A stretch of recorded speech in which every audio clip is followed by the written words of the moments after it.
Welcome back to the class, everyone. We have another GAC match to start the week. This is going to be the first one, and our opponent looks to be a really nasty one. So we're up against Obi Bale here. Very good account overall. Getting a closer look on that, we can actually see what the specifics of that account are.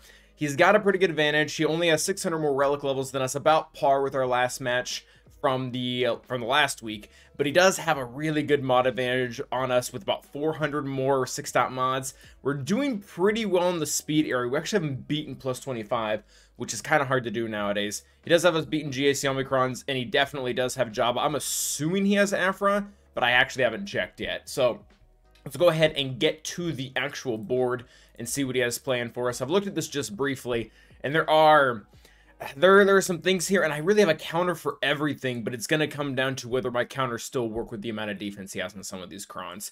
So he's got a really good gas team here. Son, I'm actually not sure we're going to use on that. We'll find out. Malgus might be gas or C. I don't know. Then we have Jabba up top, which has SLKR just written all over it, as it always does. And then his top zone, the team that actually really puzzles me is this one right here. Normally, I would just use Qui-Gon Jinn and blow the whole team up or something, but they have 100% or like 97% defense on it. I feel like that is enough to actually just stop the counter entirely. So we'll figure out what goes right and what goes wrong in our direction, but to do that, we need to get to those battles. We're going to be starting off with our first order versus Jabba. This has worked very well, although I do think I made a little bit of development of where I think this counter kind of is right now. It seems to legitimately be just a little bit harder if Embo is on the team, just because not only have we figured out that he is very tanky, and as well as that he hits pretty hard, but he's also immune to crits, which makes our ult charge a lot slower, especially for those consecutive ults. Obviously, so we got with this one very fast. Although I think for this really to be effective, for this really to actually stop SLKR, they're gonna need both Scando as well as Embo, because again, the double tank is really great for timing out, but if you really want to kill your enemy, which you can't really, there's a lot of teams out there you can time out, like Inquisitors being definitely at the forefront of them. SLKR is not a team you time out. Like, I guess Lord Vader can kind of do it under some specific circumstances, but other than that, he just ramps way too high to be able to stop him. So as you can see, this is going very well. This is actually very weird. We kill Jabba before we kill Gamguard, which I've never seen this happen, and we've won this match a lot, but I feel like we never win it with the same character surviving. I feel like it's always pretty consistently been different. So I'm gonna go ahead and take out a gas team. Now it does have, I guess I'll make note, the Datacron does add a little bit of health, so it really does kind of push it in our advantage, because then our explosives actually do more damage than they should do before this. But we've done this matchup as well with them having extra protection over health, and it just doesn't matter. Let's just have, if you have them modded correctly, they really just have gas number and gas struggles to beat. I mean, even that, like, that was pretty bad actually. Echo used a stun and landed on both of them, and I mean, we just got rid of the headbanners. So this is another team that I didn't really actually know did as well as it does. But Bad Batch, I mean, just put Sana in a game. I really like Bad Batch. It's felt like honestly a lot of good value over time. One of the things that we just keep getting all these new teams, and Bad Batch don't beat all of them, granted, especially like the high level ones like Afra, but a lot of like the lower middle class ones, gosh, it's nice too, because I already have them built for Lord Vader. So definitely a fan of them doing the things that they do. And then we went ahead and used C Malgus here. And I guess we're a little bit spoilery. I regret this. We're going to need C later, but at the same time, I don't know. These Malgus teams, especially with the very high relic levels, and really a lot of the data that we're getting from the matches in the last 2 weeks, I personally have to take them with a grain of salt, because, and this isn't me trying to be self-deprecating or anything like that, but we are outside of where we quote-unquote belong as far as matchmaking. Like, the majority of my battles going forward are not going to look like this one. Like, I just typically don't face people who have like the whole team is R9, R8. That being said, gas probably would have been a good idea for a 2-shot again. That'll come up as to why later. But I don't know if a gas 2-shot would have even worked. I don't know if gas would have even gotten a single kill here. As you can see, C has no problem at all. Friendly reminder that you don't want to kill all the enemies and just leave a solo Malik. You can actually time out, especially an R9 one. And I would just get left with this solo Marauder, and he can't really do much of anything. So, very nice there, 65 banners. And now, this is, man, Jedi Master Luke. He is obviously a very good team, but I feel like we keep seeing just a super wide variety of raid teams. This one in particular, I think, was pretty new to me with Vandor L3 and Barris. And I think what people are trying to do, and maybe very successfully doing, is they're trying to build comps that stop Starkiller. I'm guessing that's what this whole comp is for, just to try to cleanse and really buy everyone time, just make things really difficult and hard. And honestly, it doesn't seem that great. And one of the other things that really sucks is Ben. This has happened before, and I'm starting to think that he's actually just hard coded for him, because I've done this battle a total of 3 times, and every single time Ben puts the healing immunity on Jolie, which is really like the most important character, because it lasts for 4 turns. So even if I'm trying to cycle back, and you can see that I kind of do that here, we're constantly giving Jolie turns, not to heal himself because he can't, because he has the healing immunity, but so that he can gain turn meter, so that he can eventually take a turn and shake, or not take a turn, take 4 turns and shake the healing immunity off, which is going to be really important for us to actually get anywhere. So we do take out Vandor, so the revive stop coming. Then we get rid of L3 as she's the tank. And now what it really comes down to is doing this dance. And this is the most simple part of the fight. If you can get here, then you're typically pretty good, as long as Rey's ult doesn't just blow up your Jolie. So now we're looking good. Jolie doesn't have healing immunity on him. He actually is 50 weight for his protection, and then this is where things start to get dicier. I'm like, okay, I can't heal Jolie again. He has the healing immunity. He is really low. We just barely tank it. So the strategy now here, we're gonna have quite a bit of time before Rey gets her ult, but we really need to drop Rey into ideally 1% health. That way we can immediately drop Ben. And then as soon as Ben goes, we can have Rey dead before my JML takes another turn, which I believe we don't actually end up doing. So again, get Rey down to 1 health, get the kill on Ben, and then get the kill on Rey and take the win. So definitely nuanced. I would call that a nuanced fight, but definitely doable if you understand all the key mechanics. This team is going to change GAC forever. I don't think we've had, or I don't think I've seen, rather, a defense viable team this powerful since Jabba. I've been trying to do a lot of research on it to see if there's like a key counter. Like Starkiller, for example, seemed to have a ton of defensive viability in the very beginning, and then we all kind of found out Grievous was somewhat reliable against him, and we honed the counter and we got it to about 80%. I'm not seeing a good counter for this at all. I looked into bounty hunters, I've looked into troopers, gas, Starkiller himself. They all massively fail. Even Starkiller, who is essentially a galactic legend killer in GC, he's supposed to be one of the best. He has a 50% win rate against this. This team is just absolutely destructive, and I even hate to say it. Yeah, Nihilus annihilated us there, so that was a loss. I hate to say it, but I think Talon actually does move the needle here. I've been of the opinion for most of the time, saying that, you know, Talon adds more, and there's very well that she actually changes the Malgus team just as much as the Traya team, but she's still very good here. Like the win rate between all those teams does actually change a little bit. Like I believe Gas, and there's one other counter that moves by about 30% if you drop Talon in. So just absolutely ruthless, and you'll see just how much fun we're gonna have there. This was kind of fun, actually. We used our Wampa versus this GG8 team. I know this isn't really new, but the General Grievous here has 150% crit damage on the Datacron. So just, I mean, massive amounts of damage that he should be doing. I mean, we do have our Wampa mod for a lot of defense, so that really mitigates a lot of the damage that's coming in. But still, like, and I guess Archon does help as well with the protection, not being able to tank the hits. But I mean, as you can see, we do kind of just fine here. They can't really get through anything, so ultimately take down all the sides. So I guess we did have to play a little bit of a dance with BB-8 in the very beginning, trying specifically not to basic him so he doesn't come back and give us tenacity down and then just completely destroy us. Next up, we're going to be taking our Inquisitorius versus Maul. And this one shocks me a little bit, but this is a very well-balanced team. Or not even well-balanced, but it's a very, very thoroughly checked team. So what we have here is we have the Maul team with Bam, so they have ways to get damage immunity and whatnot. And on top of that, every single time one of these scoundrels drops below 100% health, they're going to get a bonus turn.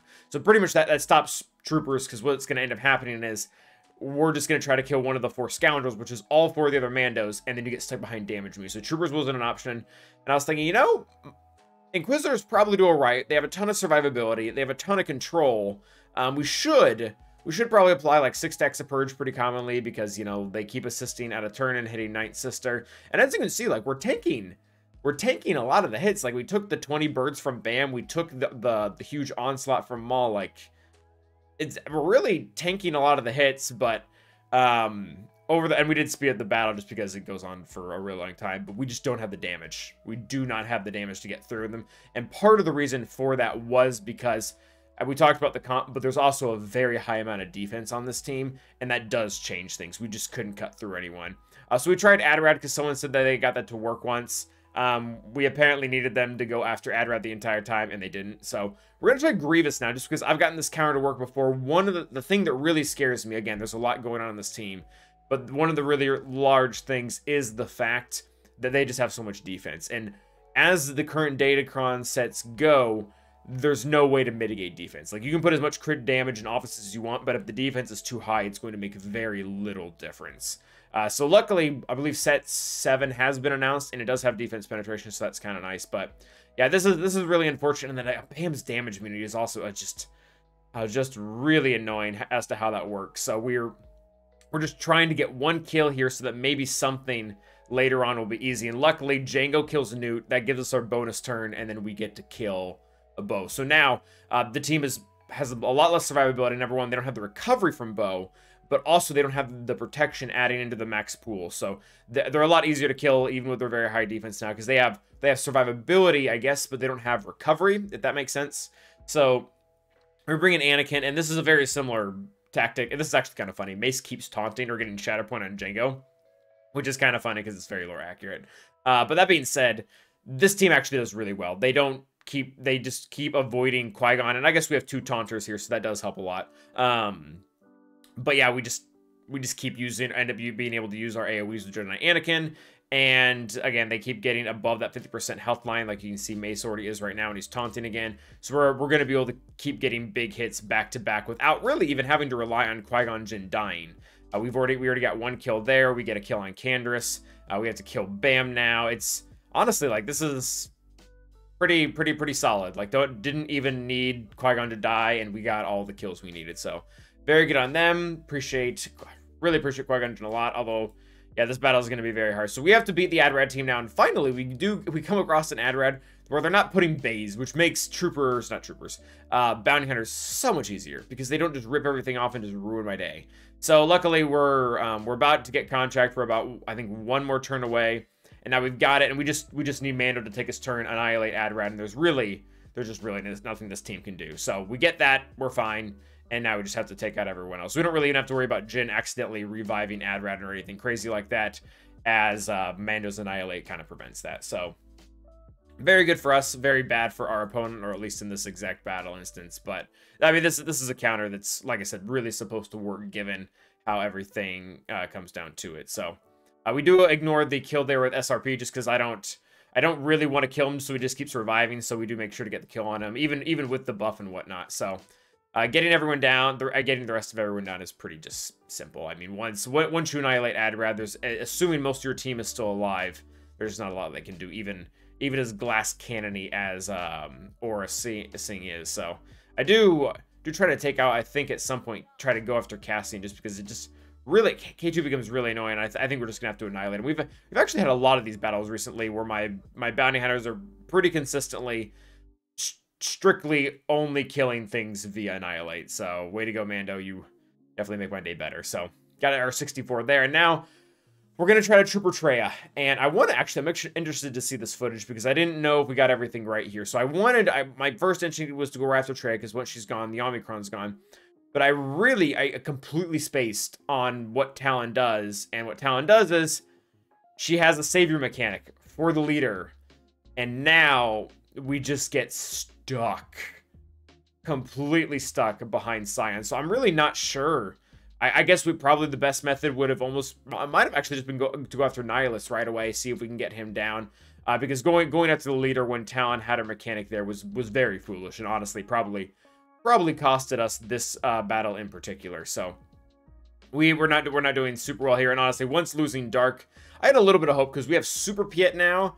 But I mean, the amount of tools that this team has just between the Talon being there and then Traya's Omicron, it's just really deadly. So, like I was saying earlier, when you add in Savage here, the team, I don't see anything remotely budget that is beating it. Like C seems to be the best thing. Like a C solo seems to kind of be the best avenue, which that's rough. That is really rough for an old team, even with 2 Omicrons. Like we think of, or at least I think of, like some of the other 2 Omicron teams that have existed so far, and they're not that good.